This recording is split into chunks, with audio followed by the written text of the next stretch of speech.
Many times after a long weekend on the old West Country cider, I've woken up on Monday morning and I felt like I've lost my soul.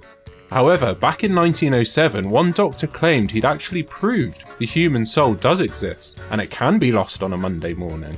This doctor was able to record it leaving the human body multiple times, and he even weighed it.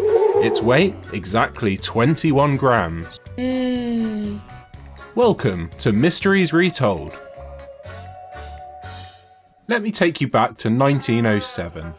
The story begins with Dr. Duncan MacDougall, a Massachusetts physician who decided science wasn't weird enough yet.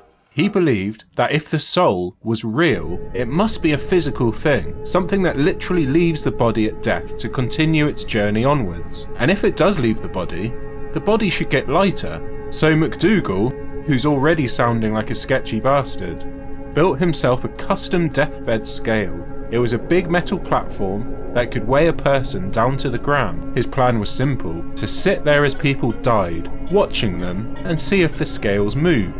Lovely. Yep, 1907 was a different time, and it sounds like a screenplay for the next Saw movie, but this actually happened. See, in the 1900s, spiritualism was massive. Seances, mediums, Ouija boards. Half of America thought they could talk to ghosts, and the other half was trying to weigh them. So when Dr. Duncan MacDougall said he could measure the soul, people actually listened. MacDougall gave himself the task of finding 6 terminally ill patients who wanted to be involved in his experimentation, and he found 6. So MacDougall placed each one on the scale, waited and watched.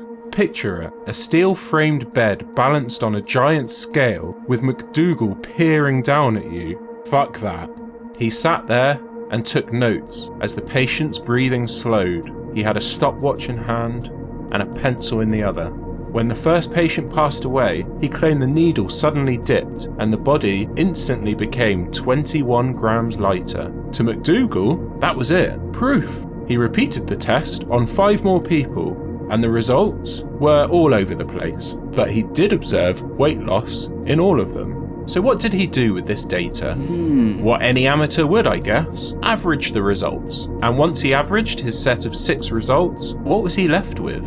21 grams. He quickly announced it to the world. I found the soul, and it weighs 21 grams. And he even tried the same experiment on dogs, because of course he did. And the scales didn't move, so he concluded that dogs don't have souls.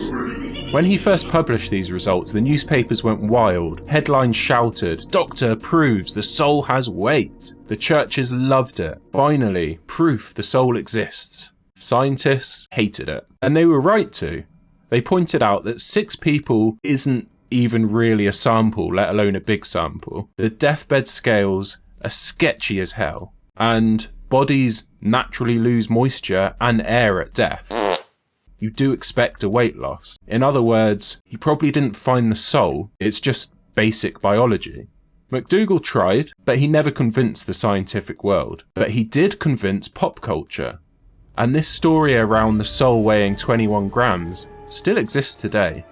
21 grams, it stuck like superstition. It inspired poems, songs, conspiracy blogs, and even a 2003 movie called 21 Grams. Everyone loved the idea that you could measure the mystery of life. And while modern science has basically said, nope, there are a few modern researchers that still poke around the idea. It's often connected to quantum consciousness, the theory that awareness itself might exist on a subatomic level and moves on at death, or even that consciousness itself might be part of the universe's structure. It's basically the same question, just with more maths and fewer corpses. And they are really, really interesting questions. There's some weight in there somewhere. But the soul weighing 21 grams? Did MacDougall find proof of the soul, or just 21 grams leaving the body as it does on a Monday morning?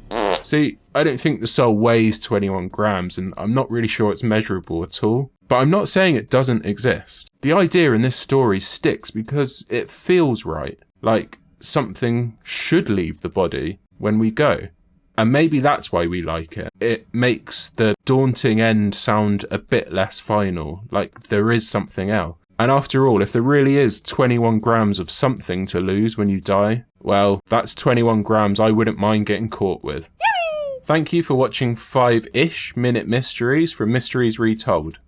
And remember, protect your 21 grams at all costs. Good night, folks.